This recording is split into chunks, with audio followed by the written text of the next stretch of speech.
Kent Online News. News you can trust. This is the Kent Online Podcast. Nicola Everett. Hello, hope you're okay. On Friday, July the 31st, we got to the end of another month. Thanks ever so much for downloading today's podcast. We're going to start today with some development news that loads of you are reading on the website. First, plans have been revealed to build 115 flats in Sittingbourne, but they won't have a single car parking space.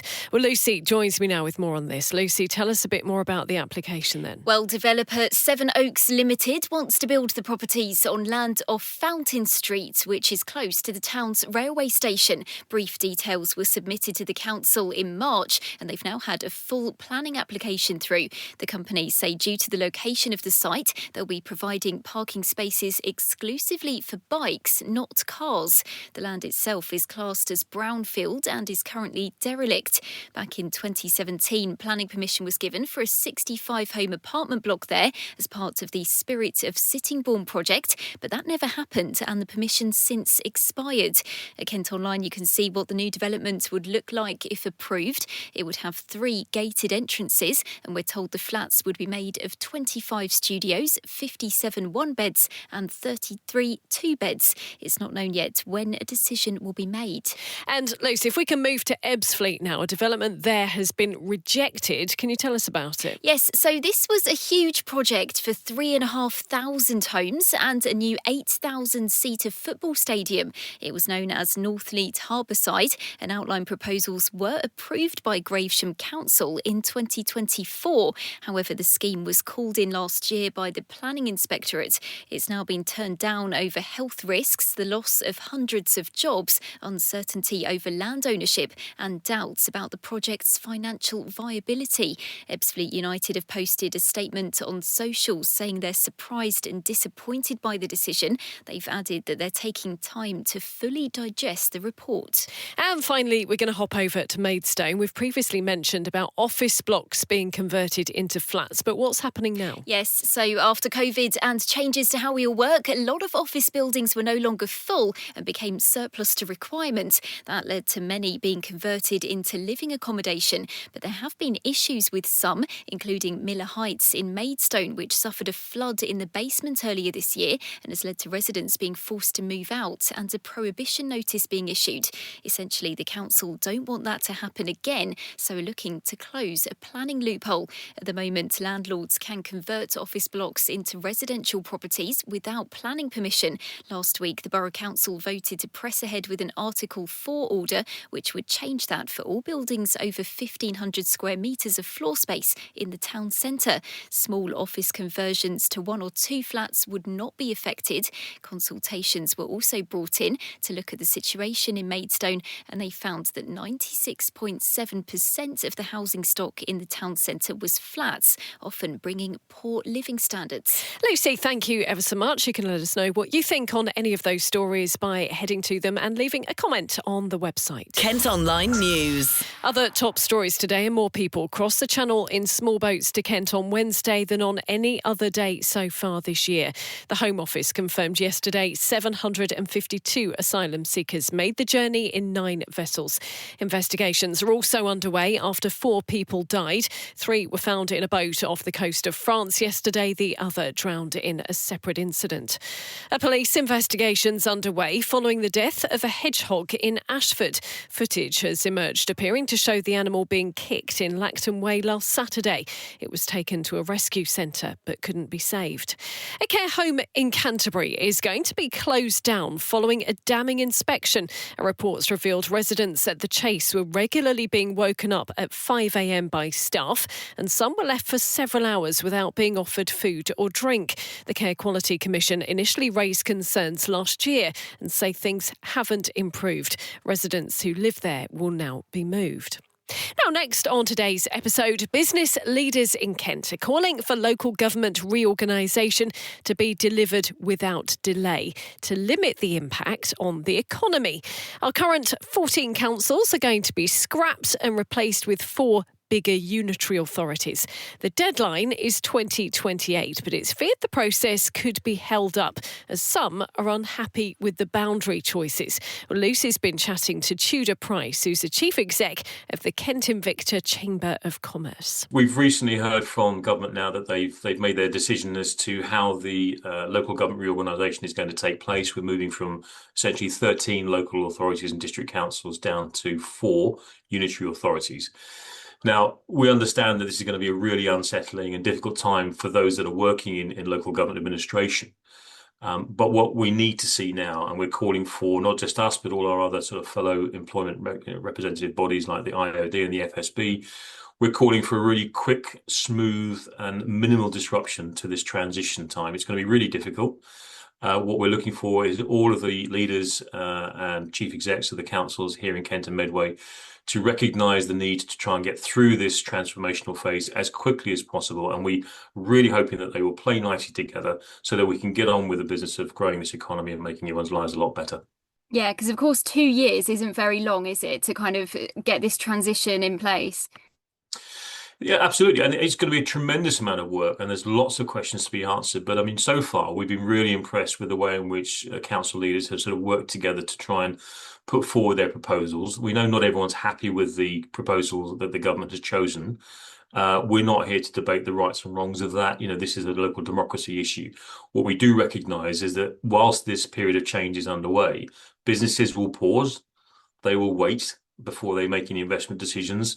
But we need to get the other side of that, for better or for worse, rather like with Brexit, whatever way you voted, we need to get on and try and make the most of it. And we're in the same situation here again. We're worried that there are certain factions within local government who are not happy with the outcome and may choose to raise objections and delay this transformation further. And we are pleading that they don't do that. They focus on getting the right side of the problem and we can all move on from this. Kent Online reports. You're being given the chance to say what you think about plans to extract more sand, gravel and stone from Kent, which bosses say is needed for building homes and roads. Part of the proposal is to turn an area of ancient woodland near Aylesford into a quarry for Kentish ragstone. Environmental campaigners say that would devastate Oakenden Woods. A consultation on the minerals sites plan will run until September the 10th. The organiser of a steam show in Kent has reassured visitors following concerns over fires during the dry, hot weather. Crews have been dealing with a number of blazes across the county and have urged us to be careful with barbecues and not to have bonfires. Well, the Weald of Kent Steam and Country Show is taking place in Woodchurch this weekend. We're told it has a private firefighting force on standby. Bosses, so the country's largest commercial greenhouse, which is based in Thanet, have confirmed they're looking at ways to improve their water resilience and reduce demand on the wider network.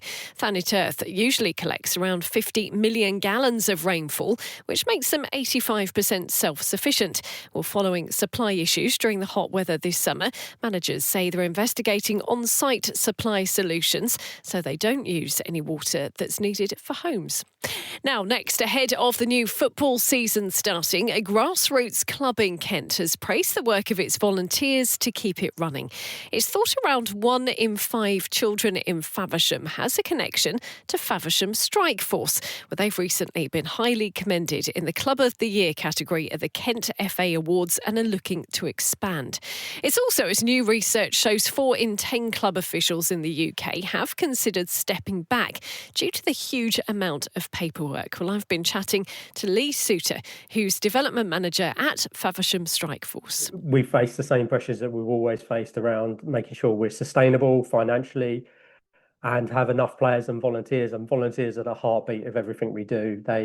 Without them behind the scenes and on the pitch, we just wouldn't be able to function. So volunteers do really make our club tick. How many volunteers do you have if you've got that sort of data, and kind of how much are they giving to the club? How much time is it taking up for them? Last season, we finished on 58 teams, almost 900 players. That included our mixed teams, all the way through to our walk-in football teams, our women and girls teams and everything. So we really are at the forefront of our community. There's a football team for everyone. And volunteers help us make that happen. We've finished last season on about 179 volunteers. So in terms of the workforce, that is massive. Their social return on investment to the community is about 1.1 million. So that's in time given and the impact they have. And we've calculated recently they have about 39,000 positive interactions with those in our community.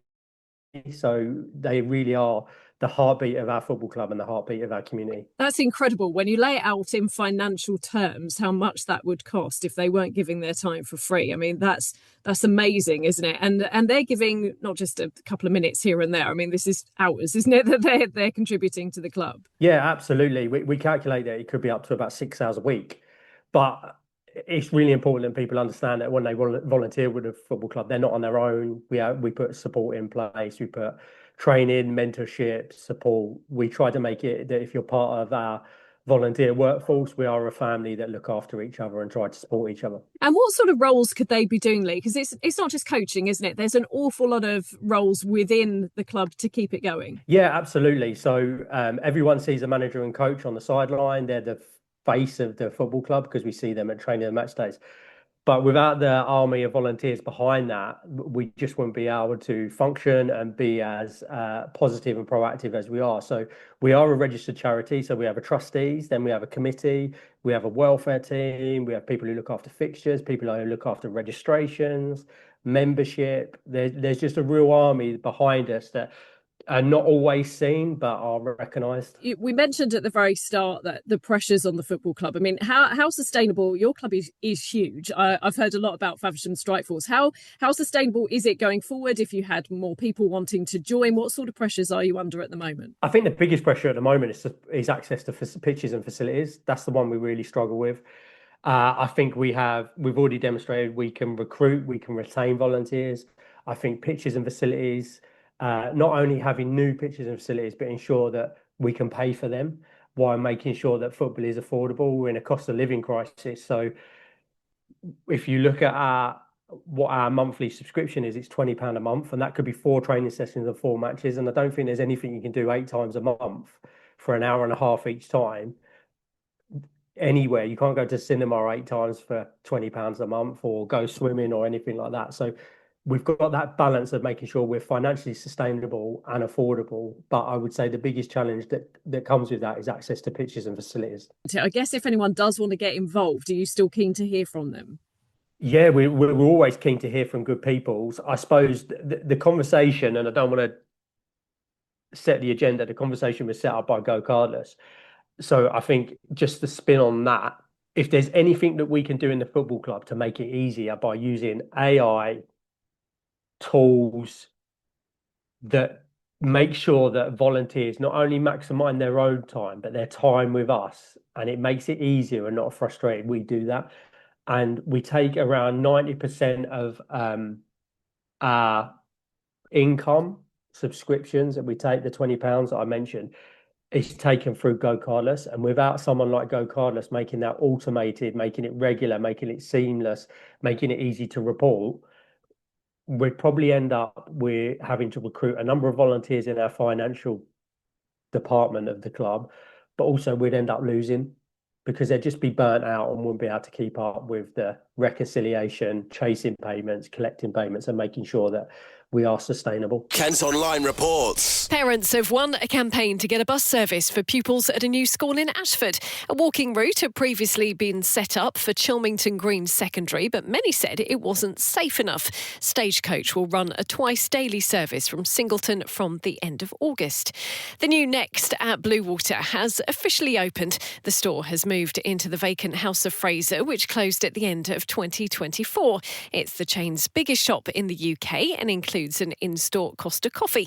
Hundreds of shoppers queued to get a first glimpse, and Megan Shaw from our colleagues at KMTV spoke to some of them. I saw that a Next was opening this morning and thought I'd get in and get my chance of getting a goodie bag. I love going to Next for the children's department. I've got a 5 and a 2-year-old at home, and so I'm looking forward to seeing what's in there today. It doesn't open till 10, so what time did you get here? I got here at 9, and I was surprised that the queue was actually so small because I thought people would be here very, very early. But I'm glad that I'm in the first 100, I think. So it's exciting. Did you book a day off work especially for this? No, I was off today, but I'm very fortunate that I get to be here this morning. Tell me why you're here today. To support my brother, who works at Next. Is this a new job then? No, he's been at Next for like quite a while, so yeah, just support him. What time did you get here? Around 30 minutes ago. Excited? Yeah, actually. And what are you going to do with the rest of your day? Maybe have a look around the water. £300,000 is going to be spent on creating an inclusive and accessible play area for children in Herne Bay. There'll be wheelchair-friendly equipment and a sensory zone, as well as BSL and Braille signage at Memorial Park. Work's due to start on August the 24th and it should be finished in early October. Meantime, an adventure play area in Folkestone is due to reopen today following a £750,000 revamp. The Lower Lees Coastal Park was forced to close at the end of last year as cliff stabilisation work took place nearby. We're told it'll be the largest free facility of its kind in the southeast and will have additional seating plus buggy and cycle parking for families. And hundreds of original artworks by the Kent man who co-created Bagpuss are going up for auction from today. They were found in Peter Firmin's house near Canterbury as it was being cleared before being put up for sale. The paintings also include other characters he came up with, including the Clangers, Basil Brush and Ivor the Engine. Kent Online Sport. Football and Gillingham play their final pre-season friendly tonight. They're travelling to take on Ebbsfleet with kick-off at 7. The Gills' first game of the new season is against Luton Town in the EFL Cup on August the 8th. A Kent wheelchair racer has missed out on a medal at the Commonwealth Games a day after thinking she'd won silver. Officials ruled the final of the T53 1500 metres should be rerun following a crash during yesterday's event. Alice Cottas from Westmoreland finished 4th. And in cricket, Kent welcomes Somerset to Canterbury today for their next game in the One Day Cup. It follows back-to-back defeats in the competition for the Spitfires to Gloucestershire and Lancashire.